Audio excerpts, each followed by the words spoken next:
You're listening to Beyond the Measure, episode 29. Listen as I, a young composer, and my wife, a young choir director, interview other music educators in order to gain insight into their own success in the classroom. We have a lot to learn, and we want you to learn with us. No matter your age, ensemble, or experience, this is the ideal podcast for music educators, composers, and students alike. So join us as we go beyond the measure. Hello, everyone.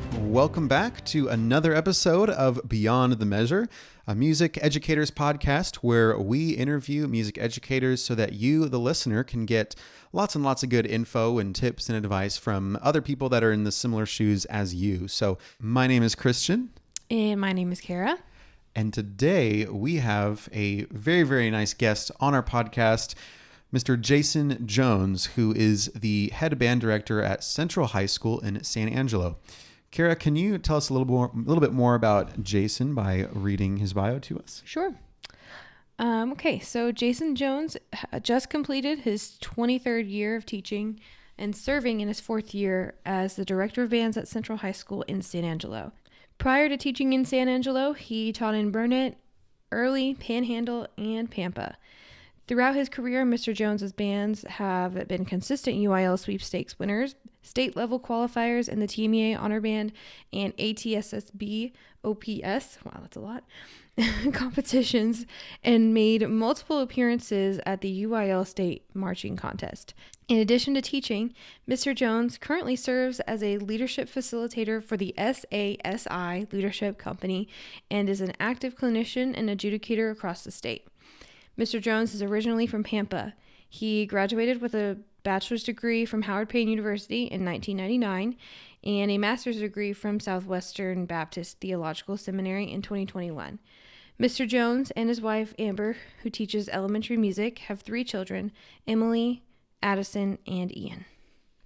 So Jason has lots of experience under his belt. He's worked at a variety of different schools, variety of different sizes of schools, all the way from like 2A all the way up to 5, 6A. And that's actually something that we touch on in this episode, is what it's like working at those different types of schools. So without further ado, our interview with Jason Jones.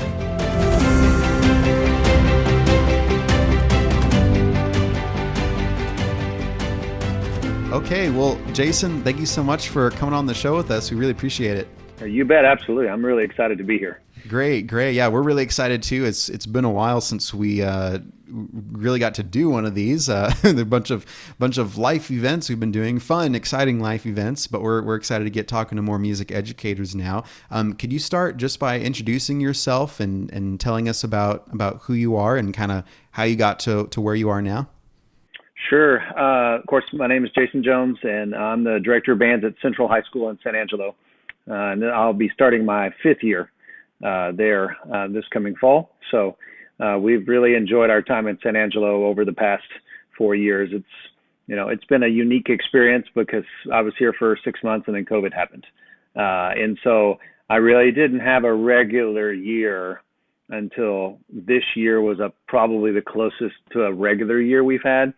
And even then, we're still dealing with the after effects of COVID, in the students and things like that. And we could do a whole nother podcast just on that. But my background is I'm kind of an odd duck. I jokingly refer to myself as a confused coach because I majored in physical education in college, and I minored in music. So I was always in band and athletics. I played basketball. My dad was a basketball coach, and so I was always going to be a basketball coach. But I loved band. I was a drum major, and I didn't, band was just, it was it, for me. And I did both. In college, and my goal was to make it to minor in music. Well, I was at Angelo State University, was there for 2 years. And when it came time to file a degree plan, they said, hey, you can't minor in music because we only have an all-level music minor in your secondary physical education. So you can't do that. So I was like, what do I do? And I was just about to change to be a history minor and just, do that so I could teach. And And my dad became the women's basketball coach at Howard Payne University. And he said, hey, let's go see what Howard Payne can do. So I went over there, and they said, well, we don't have anything like this, but we'll make something. So they basically created a music minor second teaching field for me. So I had more hours than your typical minor because I had to satisfy what was necessary to have a second teaching field in secondary music. So I took kind of a skeleton of music classes. My other band director friends, when I tell them I only had 2 semesters of music theory, they throw things at me. And I say I had the practical theory that you use in everyday band teaching. Everything else past that was like way over my head, you know. And so I did that and so I graduated from Howard Payne, and I was certified to teach physical education, and I had a minor in music, but I was certified to teach secondary music only, 6 through 12, which I don't even think that they offer that secondary music test alone anymore. It's only all level.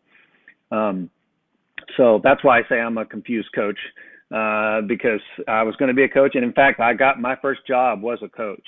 I got hired to do a middle school basketball, girls basketball and track and PE in Pampa. I'm originally from Pampa, up in the Panhandle. And so I was going to be at Pampa Middle School. My wife, who was my fiance at the time, we were like, that's where she's from too. So I was like, hey, I'm going to be at home. This will be great. And about 3 weeks later, my high school band director, who was still there, called me and said, hey, our assistant band director left. Do you want to come be the assistant band director? And so I was like, yeah, that'd be great. I get a $300 stipend raise, you know, and for a first year teacher, I'm like, yeah, I'll take all the money I can get. And so that was the fork in the band director road. And that's where I was 24 years ago. And I've been a band director ever since, you know, and I don't think I could have come in and taught anywhere else band unless I was with my band director, because he knew me and he knew my situation. Now, it did put me a little bit behind in places. Like I didn't have your typical, you know, slate of method classes and things like that. So there were some things that I was missing that I just had to learn on the fly. But, you know, my first year to teach 6th grade, they're like, you want to teach flute or percussion? Because those are the open ones. I said, well, my fiance is a flute player, so I'm going to do flute. So I would tell her, what do I need to do? And she would tell me, and I said, hey, I'm just going to stay a day ahead of the kids. And I told all those girls, I said, if you're not better than me by Christmas, you've got some serious problems. And so that was when I started teaching. That was 1999. I was 5 years as the assistant director in Pampa. And then I became the head director at Panhandle, which was a 2A high school between Amarillo and Pampa. I was there for 6 years. I took a year off and did some graduate work at Southwestern Seminary in 2010, and I really kind of thought I was done teaching. I felt the Lord calling me to go do this, and I worked on it, and then I was like, okay, I'm going to go into my master's is in Christian school education. So I thought, well, I'm just going to do administration or something involved in that. I did that for a year, and that's when all of the recession and all the job cuts started happening, and so my wife, who was brand new teaching in Crowley, they just completely cut her job because she was new. So we're like, well, let's kind of look around. My parents lived in Brownwood still, and I went to, so the band director job in Early was open. And I said, well, I can finish online. And so I applied for that job. I got the job in Early, and I was there for 3 years at the 3A school. And then we moved to Burnett, which is where we were right before we got here. I was there for 5 years.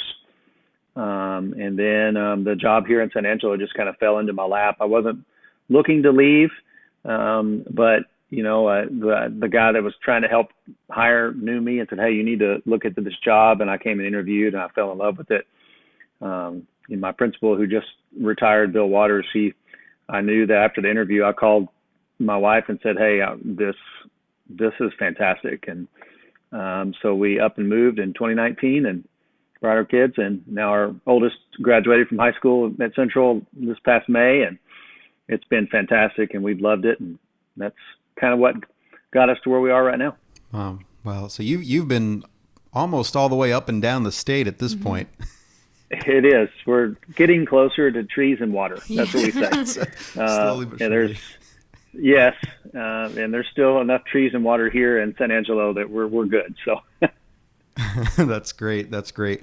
I think it's pretty cool how I like personally hearing the stories of people that, um, doing this sort of thing wasn't necessarily their number one plan, at whichever point in their life. And especially for you as only having the music minor, is also really cool to hear as well, just considering, I wonder if there's anyone out there listening to this that is like, oh, I'm not qualified enough, or I've only done this, I only have this bit of music background. Can I really do this sort of thing? So, right. oh, you can. Mm-hmm. Absolutely, you can. And the guy student taught with told me, he said, 80% of what you learn in the field. You learn 10%, before you get to college. You learn, 10% in college, and then the rest you learn outside. You know, and just practical teaching experience. And from those years of teaching flute at the beginning, I know flute better than any other woodwind instrument because I had to teach it. And so that's how you learn. Yeah, and by that logic too, if someone next to you has gone to school and gone to college and you haven't, well then by extent you're only 20% behind them. you know. Right. Yeah. Really. Really. Cool. So so from hearing your story, you've been to quite a variety of locations, and you kind of, I guess if I remember correctly, you kind of worked your way up in terms of like size of the school.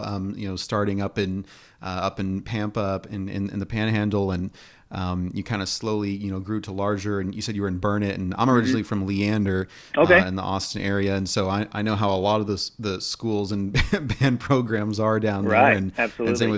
same with you, Kara. I mean, from Fort Worth, and what. Are there any major differences that you noticed, between being at a much smaller school, like a 2A school, that you said, versus, like a larger school where you're at now? Well, I remember when I first started teaching, I was like, I don't ever want to teach in a small school because Pampa was at that time when I grew up, they were 4A, the old, which is now 5A. So they were the old 4A. And I was like, I don't ever want to teach in a small school. I don't have any desire to teach in a small school.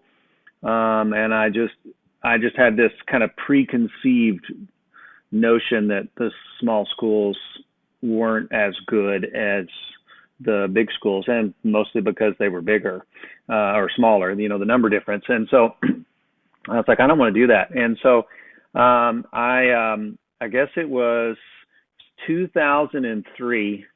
I went down to watch the state marching contest for the first time with a friend of mine, and that was one of the first years it was in the Alamo Dome.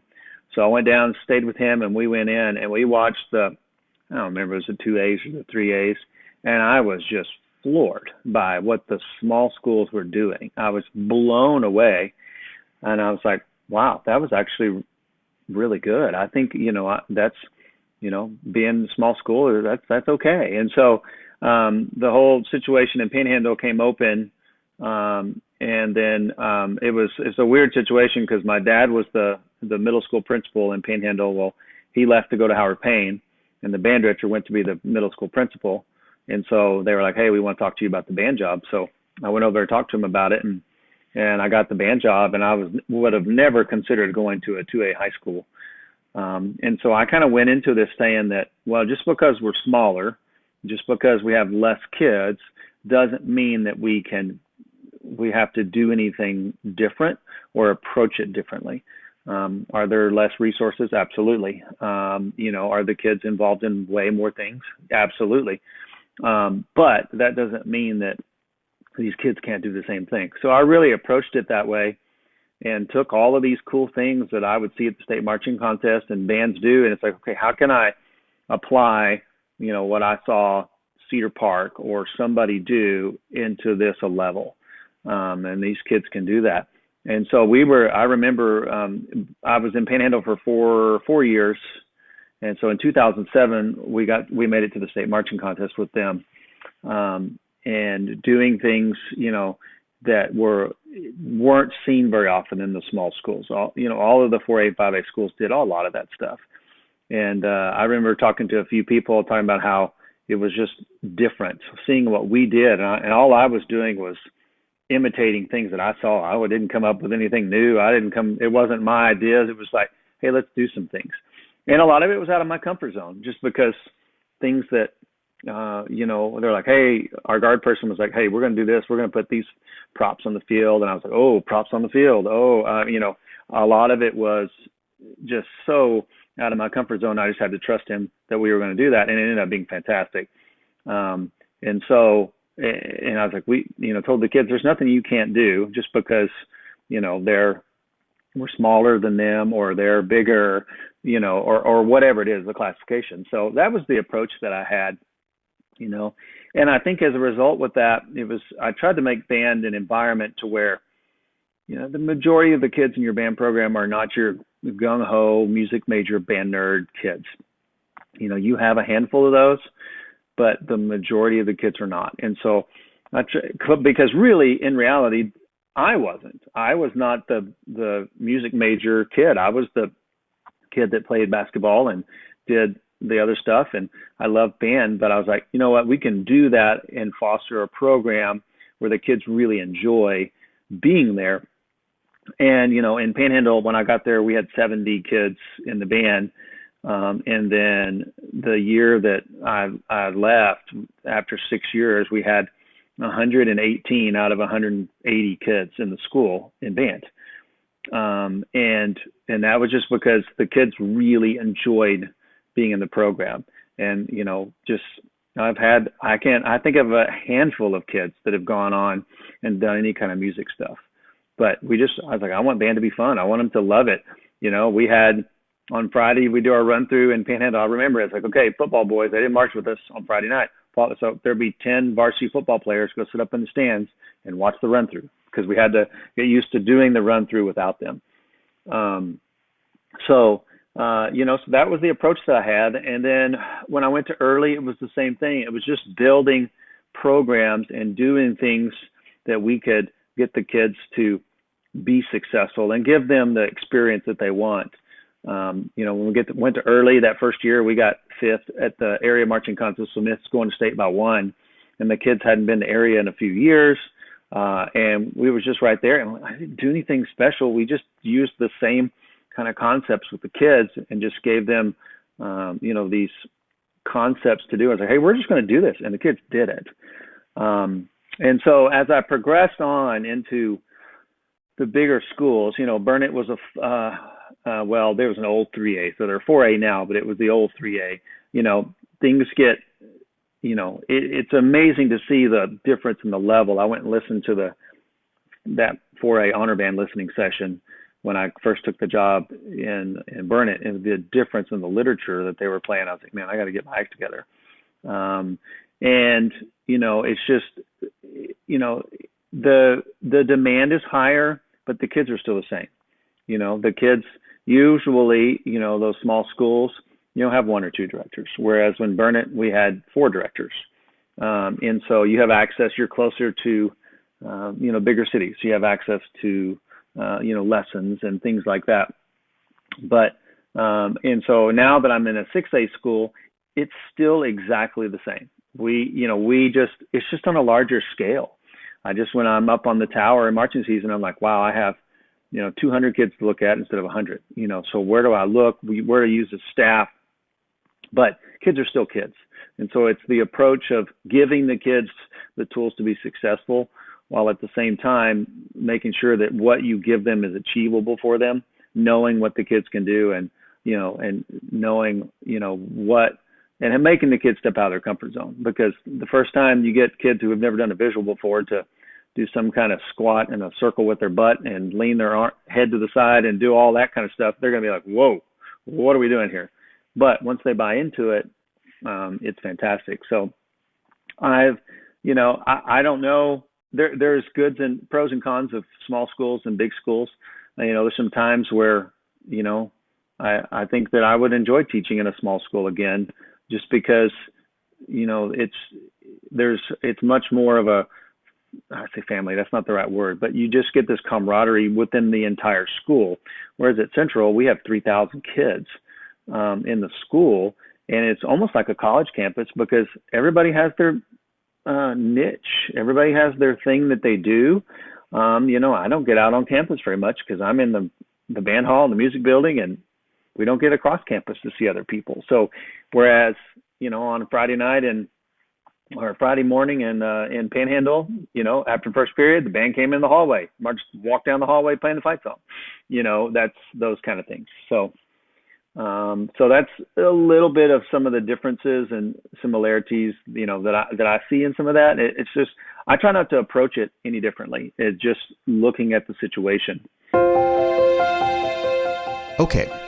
Would you like a way to create a special moment, a unique memory that only you and your students can share? Is there a certain audience you will be performing for and you want just the right type of music for the occasion? Or perhaps you're just in need of a piece that has a specific voicing, range, or theme that you haven't been able to find anywhere else.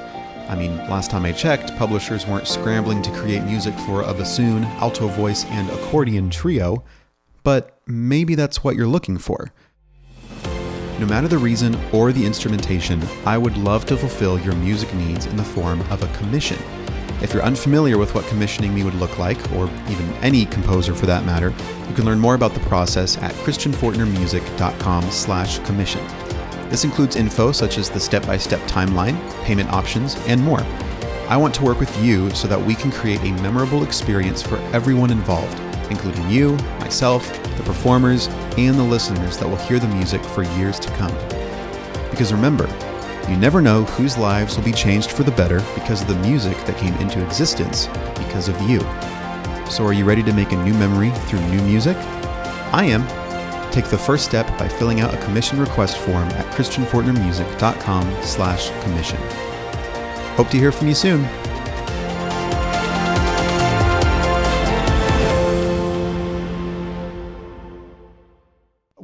So I guess what I would like to know is if you can, for anybody that's listening to this and they are getting ready to, it's the summer right now, maybe they've just accepted a new position, a new teaching position, whether it's, band or choir or whatever that may be. And they know that the way, the size of the school is going to play a big difference in the culture of the school and how they're going to go about with their classroom. I don't know if it would necessarily be different things if you're going from small to big or big to small. But what are I don't know if you can just think of 2 or 3, specific tangible steps that you think music teachers could be taking when going into a new place like this to kind of recognize those changes and what they can be doing as adapting to that new atmosphere. Yeah, well, I think, it's really important to just look at the culture of the program and see, first of all, internally, is there need to be culture fixing, culture changing that goes on? Because if you're coming into a program that's been struggling, or, the kids did not have a good relationship with the previous director, or whatever the situation was, you have to be really sensitive to that and understanding how, you may want to make these wholesale changes, but it's going to take some time. And sometimes the only thing that fixes that is graduation. The kids that are older, sometimes they're not going to want to change. And so you just steer the boat as much as you can until you get the resistance. And then you just say, okay, we're good. And you have to put your own ego to the side a little bit and go, you know what? We may not be able to do everything exactly the way that I want to start with. And you may have some non-negotiables that you say, well, we need to do this and this when it comes to pedagogy and some certain things. But, you just push it until, okay, that's it.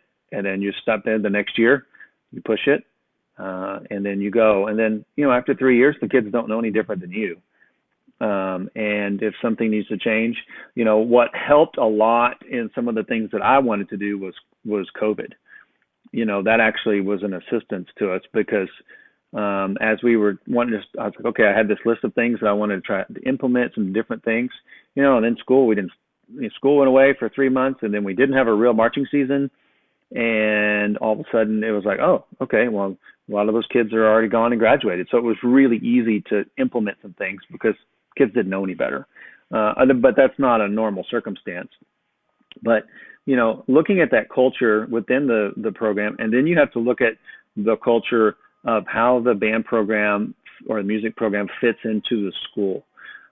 It may be something that's very integrated that the district and the community is expecting. And so you have to see how that is, you have to figure out, well, am I supposed to play this song and play this song and play this song, and you've never heard of those stand tunes. I can give you a really great example. When I was in Burnett, and they've been doing this for a long time, when I got there, they said, hey, during the moment of silence at a home football game, the band plays this really straightforward, simple arrangement of Amazing Grace. And I was like, okay, that's different. Never done that before, but it's really cool. But that's what the community expects. They know that, okay, here's the national anthem, and then the pledges, and then there's the moment of silence. And so we have to be ready to play that.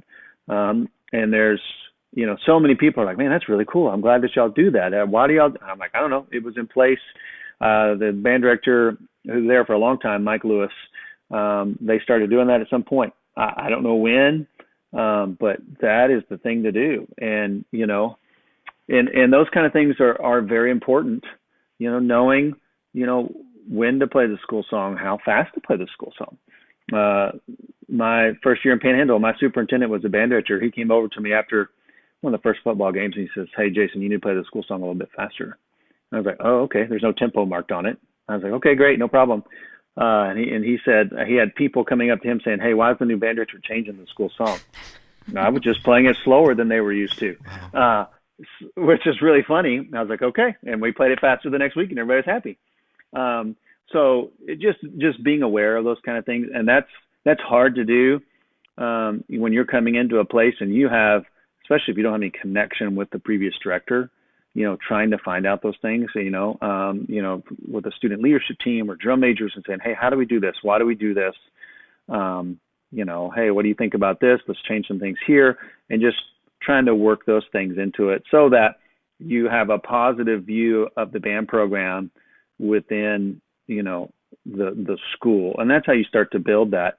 And then, it's easier to do at a small school. On this third one, but as a high school director, you have to be down at the middle school. They have to see your face. Easy to do at a small school because you're down there teaching beginners and things like that. But in my case, we don't teach beginners at Central just because there's so many band classes we have. We don't get down there. We get down during the 7th and 8th grade band classes, which I like because we get to start building the relationships with those middle school kids and saying, hey, we're the high school band directors. You're the guys who are going to come see. And it's lots of fun. But you have to just build that and know by the time that those kids get into high school, you're just going to have this little, army of kids that 100% buy into what you do. And that's how you build a program. And you can just make the numbers explode because they just want to be there. Yeah. Kara, can you talk about, I know that's something you've been able to do with your feeder school, high school, teaching at Madison, Reese Kincaid at Cooper. I mean, y'all having a close relationship has made a big difference. Yeah. He's also new at Cooper, so he's going to be starting his second year there. But he came up to me at the beginning of the year and was like, hey, I want to try and do my best to, be present on your campus. And, it was hard for both of us to kind of figure out, what the right schedule was. But whenever he did come, the kids were really into it. And by the end of the year, I had my advanced girls class was like, hey, can Mr. Kincaid come and listen to us before our concert? And which was just really cool to hear that, they want to hear from somebody else that they'll be, stepping up to in just a few months. Right. And when those kids, whether they're in band, choir, orchestra, when they're making that jump from 8th grade to 9th grade, it's a whole different ball game, and if they have a familiar face, somebody, oh yeah, I remember he's come over and helped us, even if you don't do a lot of teaching, if you're just there and they see your face, and it's great because, we get to go over there and be kind of fun uncle and jump, joke around with the kids and have a good time, pull them out, do some things. And then they really love it. And I think that's helped a lot with our numbers and growth. And, we've got a really good system where we get to plug in all of our high school staff into the 7th and 8th grade band. So they get to see us. We get to pull out sections and interact with them. It's lots of fun. And I have a question for both of y'all, actually, because I know since both of y'all have worked at small schools before, I know that sometimes I mean, you have this issue no matter where, right? You're always going to have this, but I feel like especially at small schools, you have kind of like what you mentioned earlier, Jason, students are involved in a lot of different clubs and activities. But since it's a smaller school, it becomes a little bit more, I mean, it's not like you have a bunch of players on a team or a bunch of members in a band or ensemble that it's not a big deal if you lose a couple to an event, right? So I want to know how both of y'all have kind of dealt with that and what your thoughts are. Well, that's been something, and I don't remember my first few years when I was in Pampa encountering it that much. We had to have a few. But when I got to Panhandle, that was my first real kind of, interaction with kids who do everything. They play volleyball, they play, they cheerleaders, they're this and they're that. They go to the stock shows, they're gone all the time. And, I had to make a mental decision to say, okay, I'm going to have to be okay with these kids missing in order to be in my program, because I want them in my program. And those kids that are involved in everything, those are the kids you want in your program. Most of the time they're going to figure out what they're missing anyway. But I don't think kids never should be forced to choose. Now, as they get older, and sometimes you're just like, okay, it would be virtually impossible for a kid to play varsity football and be in band at a 6A high school. It's possible, but it would be so tough that usually by that point they've decided one way or the other which way they're going to go. But that's their own choice that they've come to, and we've always gone with the philosophy, hey, we're going to make it work for you. Even to the point of, we sometimes are on the lesser end of when we get kids. That's okay. We'll figure it out. Our school has a really fantastic policy of kind of when there's a conflict with the kids, if it's an equal event like, a game or a competition, then they kind of let the kids choose. And then otherwise they look at which one has more importance from a, advancing playoff competition. So for us, it's like, okay, this is just an exhibition performance for you, but this is a real swim meet or something. Okay, go to that. Or this is area marching contest versus something else. It's like, okay, now you go to this. That takes it kind of out of the kids' hands, and the staff does a really fantastic job of understanding, hey, that's just how it is, and we're going to share. And all of our staff does a great job of sharing kids, at a 6A high school, which is really fantastic. But just having to, have the approach of, hey, I'm going to figure out a way to make it work. Kids, you have to tell us what your conflicts are, but we're going to try to figure out a problem for you or a solution to your problem so that you can do both.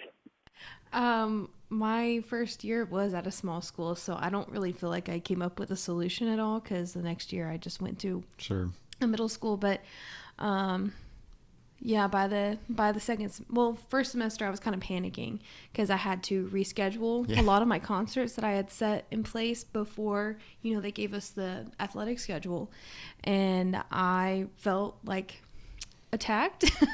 But it's not personal, it's just what they have to do. But I had a significant amount of kids that had to go to their games, and so I'd have to reschedule, but would leave me in a panic. But at the end of the semester, like spring, I was like, okay, this is inevitable. I'm gonna have people missing. I'm not gonna show that I'm upset with them, because it's not their fault. So that's really what I had to come up with. But yeah, and for younger teachers, you have to be really proactive. If that's anything I could tell a young teacher at a small school is, you're not going to find out the conflicts by just waiting on them. they're just going to pop up on you at the last minute. You need to say, okay, kids, give me your cross country schedule, give me your volleyball schedule, give me your and you look at your stuff and compare it. And then you can go to the coach and say, hey, we have a conflict right here. How can we work out a solution that's beneficial for both of us? And, that's because the kids don't think ahead, and if we have to, and then if not, all of a sudden it's like, oh, well, I have a game on this day. Oh, man. So and that's extra work on our part, but, that's what we have to do in order to allow those kids to just stay in our program and be successful. Because like I said, we want those kids to stay in. We want them to, not that they're all going to be music majors, but, to be able to push through and be a part of their music program, because it does so much for them, socially and intellectually, and just, to be a part of that group. Yeah. Yeah. And one thing I was going to add to that too is, I just think of, Kara, I think it was actually this past school year at Madison, one of your concerts, or actually this might have been at multiple concerts. There was one of those conflictions that you just couldn't avoid. I think there was like a basketball game. Oh, it happened both times. Okay. So it did have, a volleyball game at the fall concert and a basketball game at the Christmas concert. Perfect. Exactly. So, and you told them just, okay, come as soon as the game is over and just get here when you can. And I was like, I don't care if you're wearing your uniform, like from basketball, right? As long as if you want to, like, just try your best. Yeah. And at first, I remember there were a couple girls that first walked in, and I mean, it was their group that was performing at that moment. And yes, they were it was my varsity girls. They had their volleyball game, and while we were singing, the two girls came up into their spot while I was conducting, and just like came in like it was normal. And they missed most of their set of the program, but they still showed up. Yeah. And I was going to say, at the end of the day, like at first, you're in the audience and you see that, and it's kind of like, whoa, what's going on? But the more you think about it, it's like, wow, here are some girls that obviously clearly just came straight out of an athletic event, and they came all the way to choir, and they hopped right up on that stage and started singing. Like, that's actually pretty cool to see. Yeah. And I always emphasize, because they get a little nervous. They're like, oh, are you sure I can wear my volleyball uniform? I said, yes. Like, the audience is going to know that you just came from a game, and they're actually going to be really impressed that you are involved in multiple activities on campus. So. Absolutely. I love it whenever, we have, we have a few girls in the Texans, our drill team, and when they're marching in their Texan uniform at halftime on Friday night, I'm like, absolutely, I love that, because then the audience sees that these kids are involved in multiple things. One of my years in Panhandle, every single cheerleader was in band, which was awesome, So, they, and I think it was 2 or 3, 4 years in a row, the homecoming queen was the drum major of the band. And so I started telling people, well, you want to be homecoming queen, just be in band and be the drum major. It's inevitable. So do you see a difference with like how many people are involved in your programs and other activities, or does it not really affect you as much at a 6A school than it did? Yeah, it's not as many kids involved. But like at Central, there are maybe not on average the same number of kids, but we have more kids involved in more things, that just because our school has so many more options for kids to do. We'll have just a handful of drill team kids. We have one kid or two kids that run cross country. We don't maybe have a couple that play basketball. We had one girl that was the mascot for a couple of years. And so it's not a lot, but then we have a lot of kids involved in speech and debate. We have a lot of kids involved in other UIL academic, theater.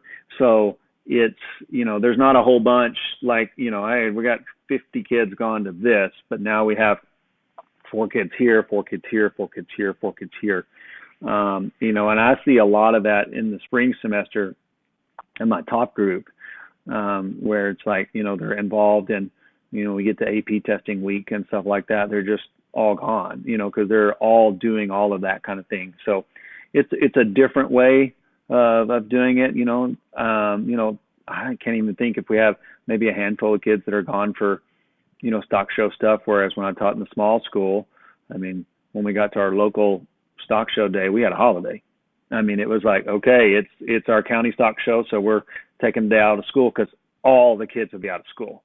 Whereas, so it's different, the way it's kind of divided up, but there's still a lot of kids involved in other things. So, which I think is fantastic at a 6A school that we can do that and have those kids involved. Is there anything else that you would like to add? Any other thoughts on any of that stuff? Well, I just think that, everybody comes from, a background of, when it comes to big school, small school, one or the other. And so you're kind of biased one way. It's like if you grew up in Leander, so we're around all of those amazing band programs in Leander. And so sometimes you can be like, okay, this is what I want to do. But keeping in mind that there are kids out there that can have just as great of an experience in a small school, it's just a different situation. So you have to, approach it in such a way that you're willing to, say, okay, how can I take what I'm doing and put it into context here at this school? If I tried to do everything exactly the way that I did it at a small school here, it wouldn't work. But I still do some of the same exact things. I've just, tweaked them over the years. Or if the guys at Leander or Cedar Park or Vista Ridge took their program and came and plugged it into a super small 2A school and did the exact same thing, it wouldn't work just because they don't mesh. So you just have to take those principles and just put them into the context of where you are, and and be intuitive to what works and what doesn't, and then don't be afraid to change what you do. We're also so afraid of changing and doing things different. My years in Burnett, I feel like I started over teaching because I was around all those guys in the Leander and Austin area. I had them come out and clinic my band. I'm like, man, I'm learning to be a teacher all over again because I'm learning new things. And it's scary to record your band and send it to them and let them, critique it. But that's what you have to do. And I have to say, okay, how do I do this? I'm not doing this really well. One of my best friends in college and a guy I taught with, his name is Joseph Cox. He's the head director at Burnett now. I remember when we started working together in Burnett, he's a percussion guy, but he would come in after rehearsal. He goes, "Why are you doing it that way?" I'm like, "Well, because I've always done it that way," and certain things and he didn't have a problem saying things to me. I'm like, well, what's different? How do we need to do it different? Because we just do things the way we've done them. So being able to critically look at yourself and say, hey, how can I change what I'm doing to make it better for the kids? Because that's what it's all about. It's trying to make the kids have the best music experience that they can, and us not, getting old and grumpy and just wanting to do it our way, and I'm as guilty as that as anybody, but it's like, I've got to be willing to change with the times and so the kids can have a better experience.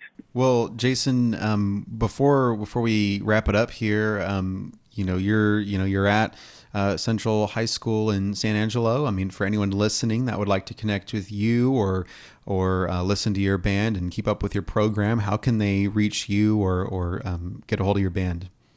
Sure. Well, the easiest way to get a hold of me is to shoot me an email, and I'm sure you'll put it in the show notes, but it's jason.jones@saisd.org. And I will gladly share anything that I have, because I'd say 99.9% of it, I've stolen it from somebody else. Everything that I do, gladly give anything that I have. You can go to our Facebook page. We have really cool Instagram and TikTok things that I have nothing to do with, that our social officers and communication officers do, all that kind of stuff, put out there. But on our Facebook page, our band, that's when we post some videos of marching season, and there are some on YouTube. You can find, I think it's my own personal YouTube channel on through my school, where there's some videos on there. But the easiest thing is, if any questions, want any of the resources that we've used, just reach out to my email, and that's the easiest thing by far. Perfect. Awesome. Thank you so much, Jason, for coming on the show. We really appreciate it. And I'm sure we'll have to have you on again sometime. That would be great. This is my first podcast that I've ever done. So it's been lots of fun. Perfect. It's exciting. Oh, so glad to hear. Thank you so much. You bet. All right. And that was our interview with Jason Jones. I really enjoyed that. Kara, how about you? Yeah, I agree. And while we were doing the interview the whole time, I was thinking in the back of my head, wow, I wish I would have heard this and had this advice going into my first year teaching at a 3A small school and a small school district. Because going in, I was scared, had zero experience with small schools, and I was kind of going in with like a negative mindset saying, oh, well, my students won't be able to do this because we are small. And that was not the case at all. In fact, I chose a challenging literature for them and they exceeded my expectations. And so one thing that Jason said that really stuck out was, the students are the same wherever you go. It's just the size that's the difference. And so that was really encouraging to hear. And I wish I would have heard it 2 years ago. Yeah, same here. I mean, I've really grown to appreciate small schools as somebody that did not have a lot of experience with small schools. Just like what you were saying, Kara, we both came from large schools. You were at a 6A, I was at a 5A. But at the end of the day, it's kind of like the age-old saying, quality over quantity, right? It's the quantity is not always indicative of the quality of the people that are there. So, all right. Well, that'll do it for this week's episode. Thank you so much for listening, and we will see you in the next one. Bye. Thank you so much for listening to this week's episode of Beyond the Measure, a podcast for music educators. We hope you learned something that will help you stress less about how to teach so that you can focus more on who you're teaching. If you enjoyed the episode, please leave us a rating and review, subscribe, and share this podcast with other music educators. See you in the next one.